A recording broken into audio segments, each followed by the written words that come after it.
जो चले थे इम्पोर्टेड हुकूमत से इत्तेहाद बनाने, वादे वफा न होने पर अब लगे बिल बिलाने।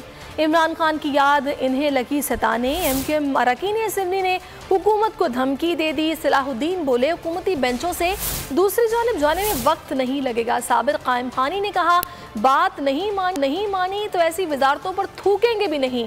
असलम बोहतानी पहले ही कह चुके PTI के साथ खुश थे। BAP रहनुमा खालिद मक्सी भी चुप न रहे, कहा हुकूमत को अब हमारी शक्ल भी अच्छी नहीं लगती।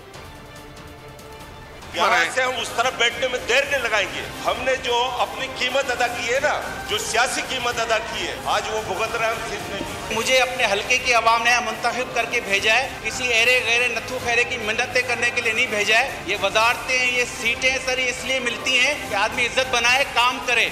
ये सीटें पाने के बाद अगर इज्जत भी नहीं मिले तो उसके ऊपर हम थू करते हैं। हम खुदा की कसम सर वहाँ खुश थे। ये जरदारी साहब की मोहब्बत में आ गए। 2 वोटों पे हुकूमत है, इतनी मगरूरी अगर 10 वोटों पे होती तो आप तो किसी को खंगालते भी नहीं। मुनासिब तो नहीं लगता, मगर मजबूरन गिलाएं देनी पड़ेंगी। PTI की हुकूमत थी जी, तब्दीली का मेरे ख्याल मकसद जो था वो कुछ और था, मगर अब कुछ और नज़र आ रहा है। उस वक्त हम प्यारे भी बड़े लगते थे, चक्कर भी हमारे पास बड़े लगते थे। अब बात करते हैं तो मुँह मोड़ते हैं, थोड़ा ज़रा हमारी शक्ल भी अच्छी नहीं लगती। सब्सक्राइब करें और बेल दबाएं ताकि कोई खबर रह न जाए।